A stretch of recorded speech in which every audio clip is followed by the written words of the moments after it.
نحمده ونصلي ونسلم على رسوله الكريم اما بعد فاعوذ بالله من الشيطان الرجيم بسم الله الرحمن الرحيم ولو شاء ربك لجعل الناس أمة واحدة ولا يزالون مختلفين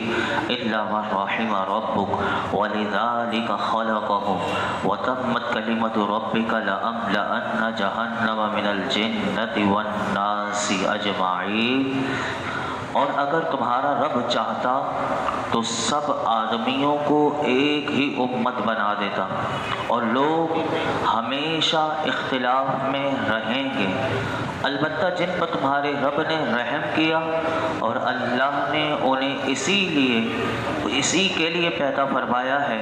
اور تمہارے رب کی بات پوری ہو چکی کہ بے شک میں ضرور جہنم کو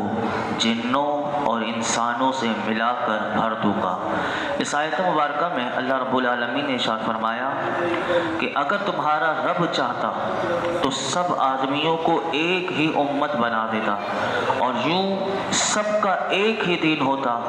مگر اللہ رب العالمین نے اپنی حکمت سے ایسا نہ چاہا اور سب کو ایک امت نہ بنایا، اور لوگ ہمیشہ مختلف دینوں پر عمل پیرا رہے۔ علامہ ساوی رحمۃ اللہ علیہ تفسیر ساوی کے مصنف ہیں، آپ فرماتے ہیں کہ اس آیت سے یہ ثابت ہوا کہ اختلاف جس طرح پہلی امتوں میں تھا اسی طرح حضور کی امت میں بھی رہے گا۔ فرمایا کہ ان میں سے کوئی مومن ہوگا تو کوئی کافر، کوئی نیک ہوگا کوئی گناہ گار ہوگا۔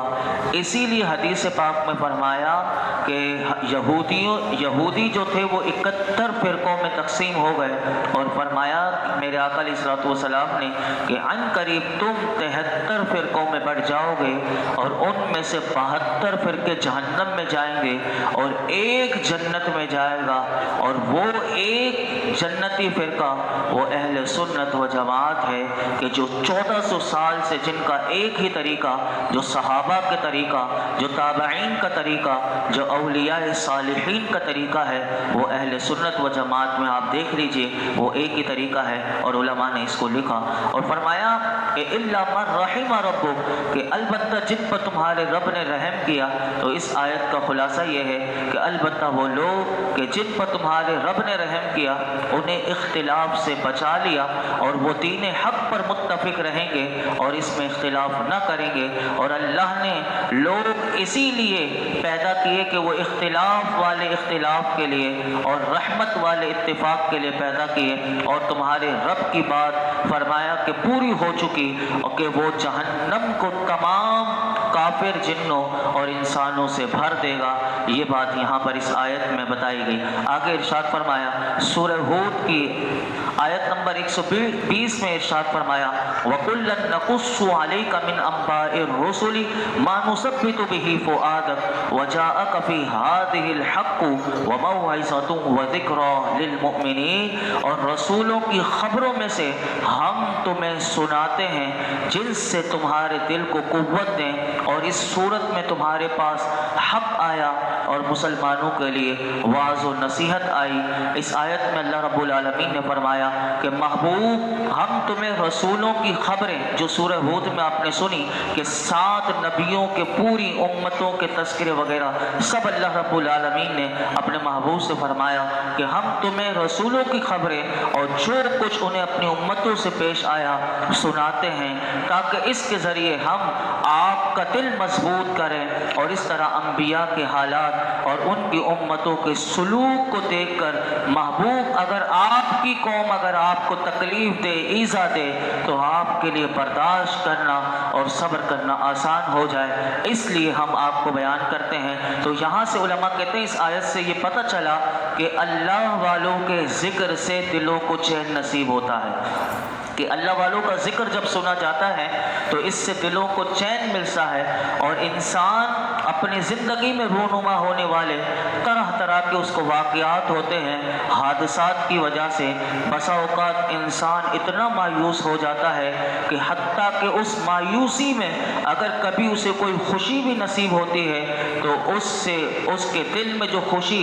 یا اس خوشی کو محسوس کرنے کے بجائے بلکہ اور اداسی میں اضافہ ہو جاتا ہے۔ ایسی صورتحال میں انسان کو ایسی چیز کی شدید ضرورت ہوتی ہے کہ جس سے اس کے دل کو قوت حاصل ہو اور حالات زمانہ کا مقابلہ کرنا اس کے لیے آسان ہو جائے۔ تو علماء نے کہا یہ آیت بتا رہی ہے کہ اگر دل کی تقویت چاہتے ہو کہ دل مضبوط ہو تو یہاں سے پتہ چلا کہ انبیاء کے قصص جو اللہ نے قرآن میں بیان کیے ہیں اور اسی طرح صحابہ کرام کی زندگی ہیں، اسی طرح اللہ والوں کی جو زندگی کے حالات اور واقعات ہیں، اگر کوئی اس کا مطالعہ کرتا ہے تو اسے پھر پتہ چلتا ہے کہ یہ لوگ انبیاء ہوں یا اولیاء ہوں یا صحابہ ہوں جن سے اللہ دنیا میں راضی ہو گیا، ان کا مقام، ان کا منصب، ان کا مرتبہ کتنا زیادہ ہے۔ جب بندہ یہ دیکھتا ہے کہ یہ اللہ کی بارگاہ میں اتنے مقبول ہیں اور میں کیا مقبول ہوں گا، میری اوقات کیا،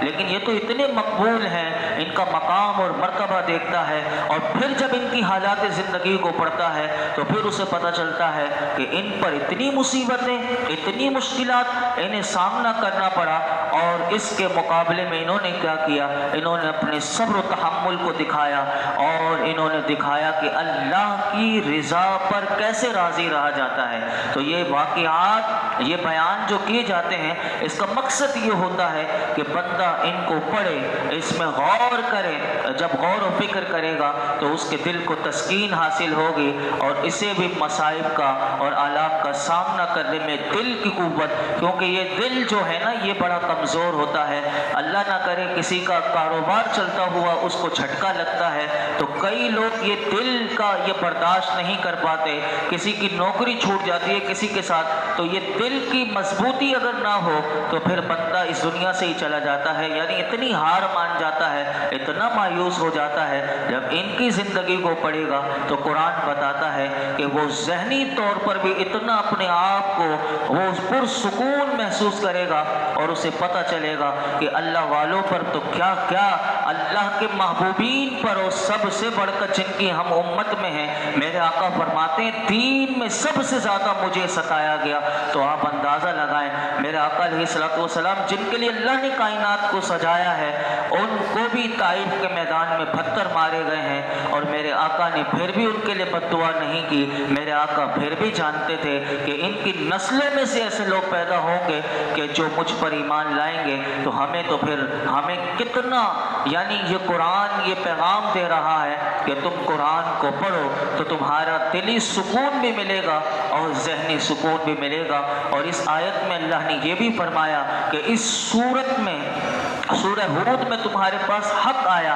حق سے مراد علماء کہتے ہیں توحید، رسالت، قیامت کے دلائل ہیں جسے اس صورت میں بیان کیا گیا۔ اور اس صورت میں کہا موعظہ، یعنی 3 لفظ اللہ نے ارشاد فرمائے، وَجَاءَكَ فِي هَٰذِهِ الْحَقُّ وَمَوْعِظَةٌ وَذِكْرَىٰ لِلْمُؤْمِنِينَ۔ علماء نے کہا حق سے تو میں نے آپ کے سامنے بیان کر دیا، موعظہ اس صورت میں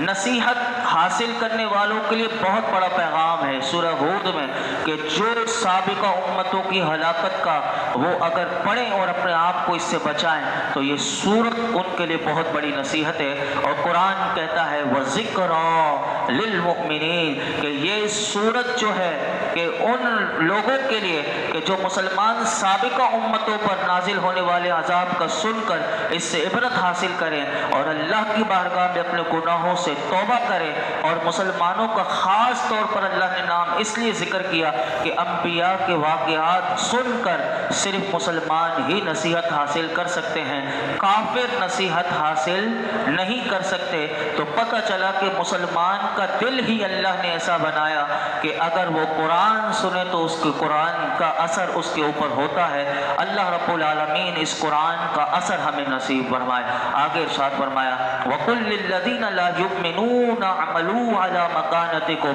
إِنَّا عَامِلُونَ